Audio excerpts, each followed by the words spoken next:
It's kind of risky because like Why? nobody else is making a phone like this. You better differentiate. If you're not differentiating, why should you be in the game?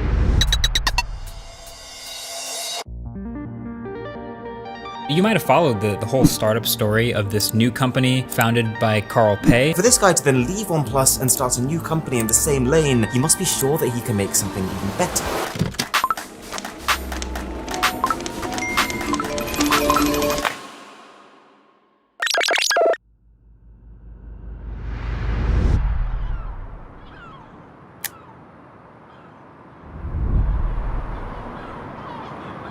Have you tried pastel de nata? The original one comes from Lisbon. Oh, really? Yep. And a long time ago, I was a martial artist. I actually speak 4 languages. I decided one day, I'm like, okay, in a week I'm moving to Porto and that's it. And here I am. Recently I had, a customer, one of his earone fell into the toilet and he was like, do you think it would help if I put it in rice? So this is the production floor. It's where all the agents work and try to answer all the questions that the customers have. We started here like 3 months ago, and then everything was new. We didn't have anything. Yeah, we still have a good month to go until the launch, and I think the office is more or less ready. The team is being trained as we speak. We started with A1. We didn't know exactly what to expect in terms of demand and therefore queries and so on. So I guess we took all those learnings, sharpened our processes, and this time around planned much more in advance for Phone 1 to make sure that all the right processes were in place. All the agents knew exactly everything about the product. And when you buy a product, if you have any issues or any questions about the product, you want to make sure you can ring someone or contact someone that's going to help you fix that. The people are super energized. I think they're really excited to be working on nothing and kind of with nothing products. So yeah, we just want to make sure like with Phone 1 we do expect a lot of demand, a lot of people, and want to make sure that everything is ready as soon as the phone goes on sale, basically. I think to be a good customer rep, you have to have a lot of empathy. You need to listen to the customer. You need to understand what they are going through and adjust your solution based on their feelings. Like it's almost the first contact that this customer has with the brand. You have to know your customers, know your product. You have to give the best of yourself.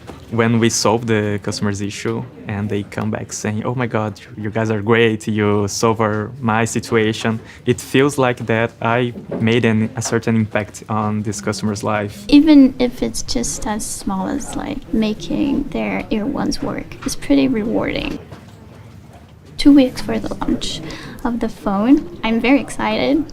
People asking questions about it, saying they can't wait to have it. As a fan, it makes it much easier to help the customers because when you talk about something you love, you give them answers that they're looking for.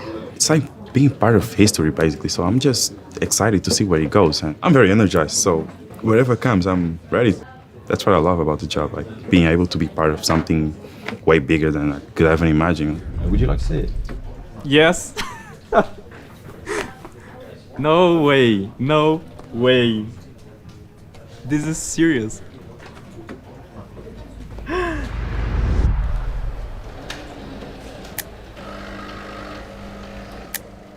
Wait, how's your day been so far? It's been alright. Yeah, I just feel a lot of tension with the launch coming up. That's why I need this. This is not an Americana. Today we're gonna meet Rob, right? We're gonna meet Rob, our board observer. We're gonna meet Adam, power user. For the first time, I'm really excited, really excited. So they will be talking to us about the beta program, right? And how the community is playing a vital role in getting Phone 1 launched the best way possible. No, we can't. We have security. We have samples here, man. No, we do. I'm good. How are you? The main thing we're doing today is we've got one of our community members coming along, Adam, and today we're going to induct him onto the closed beta program.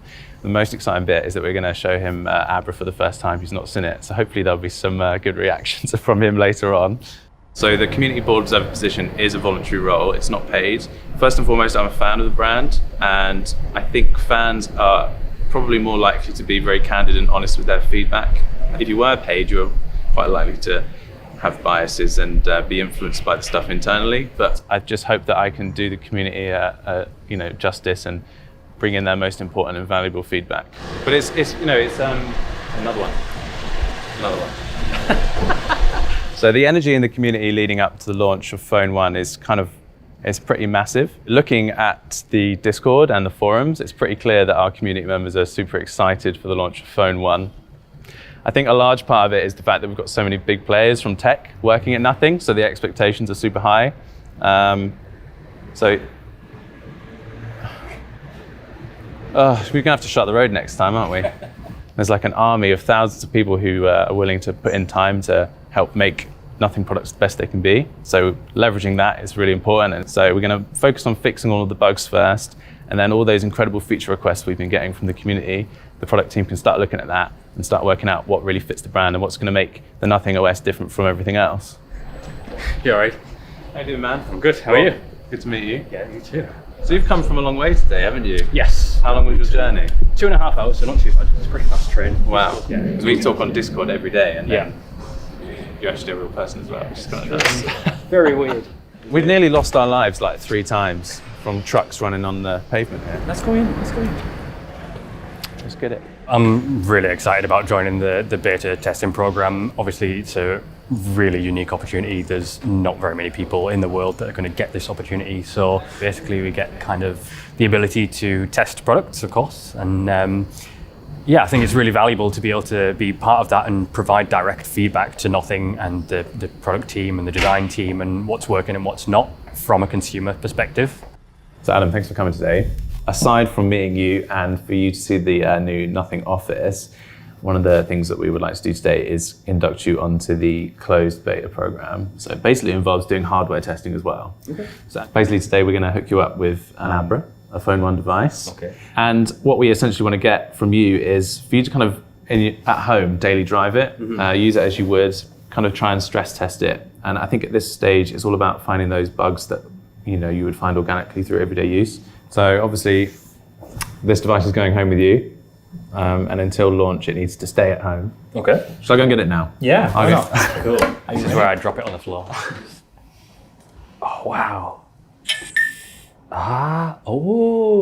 Okay. You want to see what's so happening that was in the keynote, wasn't it?